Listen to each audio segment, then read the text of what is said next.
What's up, you guys? It's your girl Amber, Amber's Closet, and today I'ma learn y'all a lesson. Today we're gonna talk about the catastrophic situation of being friend zoned. Friend zoned. Because a lot of you guys ask me, like, how do I know if my friend likes me, and or how do I do this, how do I do that? But it's all situational, and I gotta know you guys, and I need to know the situation. So it's really hard to say or give generic advice that might help certain people. So what I want to do today is give you guys some do's and don'ts that might help you not get in the friend zone, or some signs that you might be in the friend zone so you can run about that situation and no longer be in that friend zone. So before I get into it in this video, I want to thank Squarespace for sponsoring this video. So make sure you guys stick around to the end so I can talk to you guys about it, because you know your girls got a deal for you guys. So let me give you guys some don'ts. Now, the rule number one of don't to me is don't be afraid of rejection. Now, you have to go into every situation knowing that there may be a possibility of rejection. And now sometimes it's not always like, oh, I don't like you or you as a person or blah, blah, blah. It might be, they may be talking to somebody. You might be in the wrong time.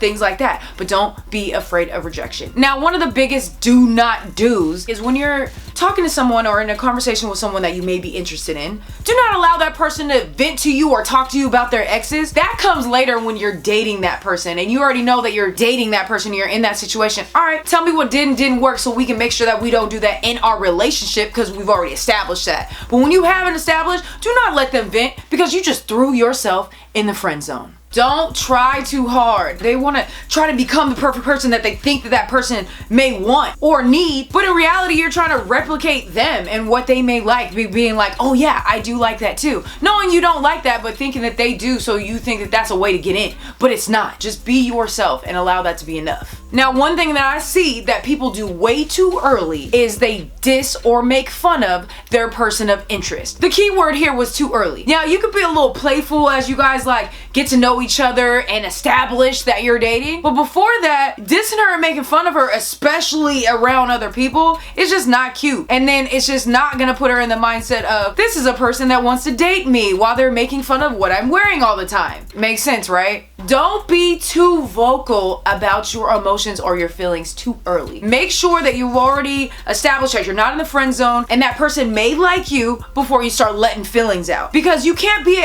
hi, hello, I'm in love with you, I've been staring at you forever, I know what your favorite color is and where you live and where you grew up and this and that and this, I can see us together forever, I can see us having kids. You can't be letting that all out at hi, hello. Just take your time with your emotions and let it come out naturally as you see the situation or your friendship or your relationship progressing. But don't be dumping all that out at one time, because that's a sure way to push that person away or have them running for the hills. For real. Don't be available all the time. Now, this is a hard one, especially for me, because when I really like someone, I just want to be around them all the time. I want to shift everything in my life to just go around that person because I really like that person. But a lot of times it's a lot and it's too much and they might not be ready for it. And also, you want them to miss you. Don't be a pushover. Don't allow this person to run all over you because you've already expressed that you like them, or then they can probably smell the blood and know that you really like them and kind of use that to their advantage and get some things from you that will benefit them and not you. So don't allow that to happen. Do's. Now let's talk about some things that you should do. And my first and foremost with this one is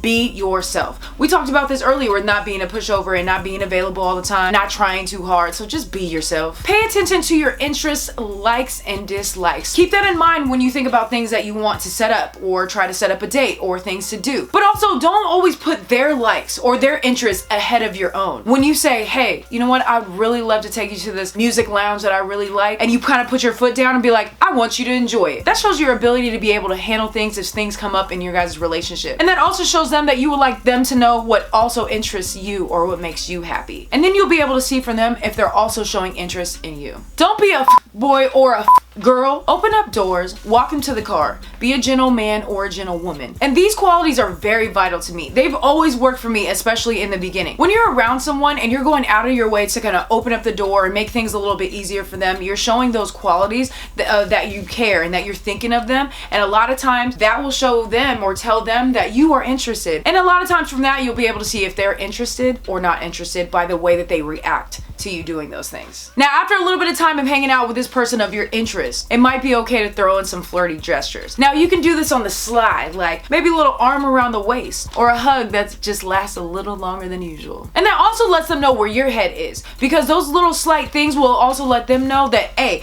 I'm not thinking about just being your friend, you feel me? If subjects come up, make him or her feel like you have other options and that you are a lot to lose. Make sure that after some time you ask for clarity. We've been hanging out for a little bit of time. I am interested in you. Where do you see us going? One of the greatest things that I can teach you guys, other than being a gentle man or woman, is being unpredictable. Switching it up here and there holds someone's attention and holds their curiosity, and they're always thinking about you longer than they probably would like to, which is a great thing when you don't want to be in the friend zone. And the last thing I want to teach you guys are some signs where you need to get up and run out of the situation. You are in the friend zone officially. And one of the first major signs that you're in the friend zone is when he or she goes out of their way to make sure that they say, you're such a good friend. Of course, what I said before, if you're allowing them to vent about their exes to you, or even talk about new interests. Now, sometimes when a little flirtation is already established and you know that you guys kind of have a thing for each other, but you haven't explored that yet, sometimes them talking about their new interests is just to see how much you care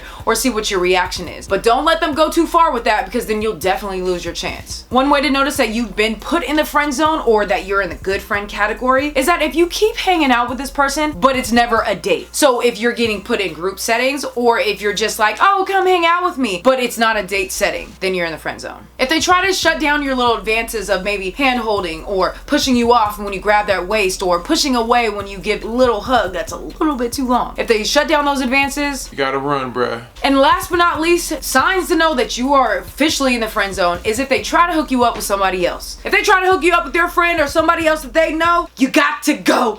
They're not interested. And listen, all these may not work for all you guys, but these are things that I have lived and learned from. So they've worked for me. So I hope they can work for you guys too. If I missed any that you think are signs or do's or don'ts, make sure you guys put them in the comment below. So before I end this video, I want to tell you again about Squarespace. Squarespace.com is a one-stop shop if you need a website, if you're starting a new business, or if you just need a landing page for your business, or you want to sell your art or your photographs or clothing, whatever you need, go to Squarespace.com. They are the best place to go for websites. I've created my own website from Squarespace.com. You can go there and get a domain, and they have so many templates that you can choose from depending on what your service or business is or product that you're trying to sell. They have amazing customer service, and I recommend it to everyone. So make sure you guys go to squarespace.com/AmbersCloset to get 10% off of your new website, or you can just go on there and try the free 14-day trial just to see what a website would look like before you actually go and purchase it. Make sure you guys leave comments below and tell me, have you ever been friend zoned? How did you get away from that situation? Let me know in the comments below. I want you guys to tell me. All right, you guys, stay amazing. I'll see you soon. Love you. Peace.